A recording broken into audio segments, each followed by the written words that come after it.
আমার মনে হয় না পৃথিবীর কোনো দেশের মধ্যে এমন কোনো নজির আছে যে হচ্ছে একটা মানুষের হচ্ছে কোনো হদিসে পাওয়া যায় না। আমার কথা হচ্ছে তাকে যদি হচ্ছে মেরে ফেলা হোক সেটাও অন্তত আমাদেরকে জানানো হোক, এইটুকু অধিকার তো আমাদের আছে। এই নির্মমতার শিকার মনে হয় না হচ্ছে এর চাইতে ভালো হচ্ছে মেরে ফেলা তাদের হাজার গুণে ভালো। 2013 সালের 15ই ডিসেম্বর ওনাকে আমাদের গ্রাম থেকে র্যাব 11 ধরে নিয়ে যায় এবং এরপর থেকে আমরা কোনো খোঁজই পাই না। It's almost like he never existed. And ওনার সাথে 4 জন ছিল, ওনার চা খাচ্ছিল দোকানে, একজনকে স্পটে গুলি করা হয়েছে আর বাকি 2 জনের লাশ পাওয়া গেছে খালের পাড়ে 2 দিন পরে। বাট আমাদের চাচার আমরা কোনো খোঁজ পাইনি এই পর্যন্ত। এই জন্যই আজকে সকাল থেকে এখানে we are waiting for them to take a decision, our honourable ministers new government at least একটা সুষ্ঠুভাবে বিচার করুক, তারা একটা তদন্ত টিম গঠন করুক এবং আমাদেরকে একটা ট্রান্সপারেন্সি দিক যে কীভাবে প্রত্যেক স্টেপ বাই স্টেপ, যেহেতু আমরা তো সবাই জানি, তখনকার পেপার কাটিংও আমাদের কাছে আছে যে র্যাব 11 তাদেরকে ধরছে অ্যান্ড থানার ওসি কে ছিল এটার নামও জানা আছে। তো তার চেয়ে তখন জিডি নেয়নি কেন, এইগুলোর সব স্টেপ বাই স্টেপ একটা বিচার। সে যদি বেঁচে থাকে তাহলে কোথায় আছে এটা খুঁজে আমরা তাকে নিয়ে আসি আমাদের বাসায়, এবং এতদিন যে তাকে এভাবে অমানবিকের মতো আটকে রাখা হলো সেটাও আমরা জানি যে কেন, এটা একটা বিচার করুক। আর যদি তাকে কিছু করে থাকে, সে যদি না বেঁচে থাকে, এটা তো খুন, এই খুনের একটা বিচার তারা করবে। এটা একটা তদন্ত কমিটি যেন গভর্নমেন্ট এটা গঠন করে, এটাই আমাদের। উনি এমনি ব্যবসায়ী ছিলেন, বাট বিএনপির বন্ধুরা বিএনপি ছিল, যেমন ওনার যে আমাদের লক্ষ্মীপুরের এমপি অ্যানি, ওনার বন্ধু ছিল। তারপর লক্ষ্মীপুরে যে আমাদের গ্রামের চেয়ারম্যান, তারও বন্ধু ছিল, বিএনপির সাপোর্টার ছিল। ইনডিরেক্টলি বিএনপির বলা যায়, বিএনপিরই লোক ছিল।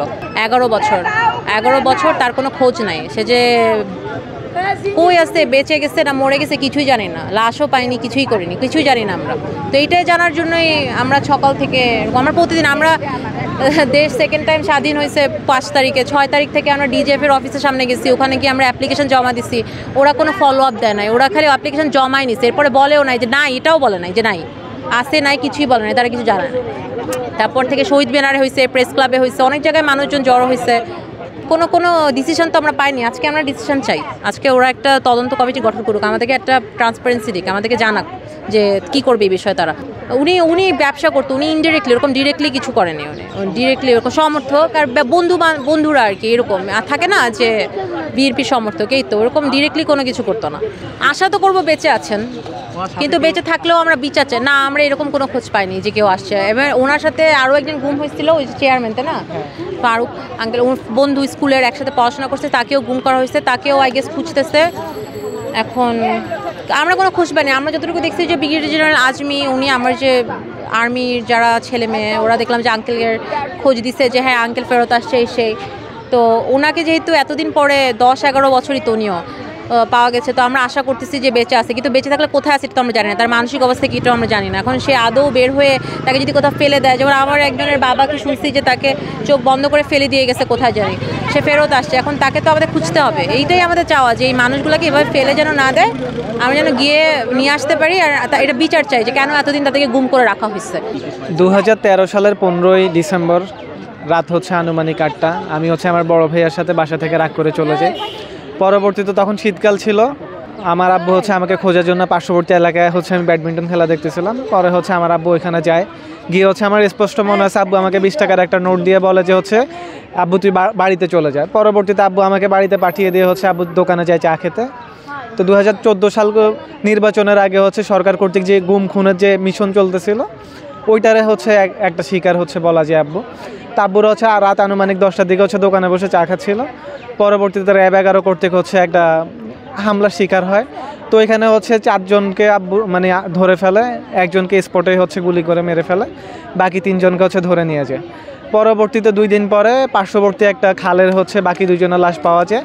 আমার আব্বুর কোনো সন্ধান পাইনি। পরে তৎকালীন আমরা যখন হচ্ছে থানা জিডি করতে যাই, তৎকালীন ওসি হচ্ছে আমাদের জিডি গ্রহণ করেনি। আমরা হচ্ছে র্যাব 11 কর্তৃক যখন হচ্ছে যোগাযোগ করতে যাই, তারা হচ্ছে অস্বীকার করে যে হচ্ছে এই নামে কাউকেই নেওয়া হয়নি, কারণ আমার আব্বুর নামে হচ্ছে থানায় কোনো মামলা হামলা কিছুই ছিল না। যদি আমার আব্বু যদি কোনো না কোনোভাবে যদি অপরাধীও হয়ে থাকে, দেশে আইন আছে, আদালত আছে, আমার আব্বু যদি কোনো ধরনের অপরাধ করে থাকে সেটার বিচার হচ্ছে আদালত করবে।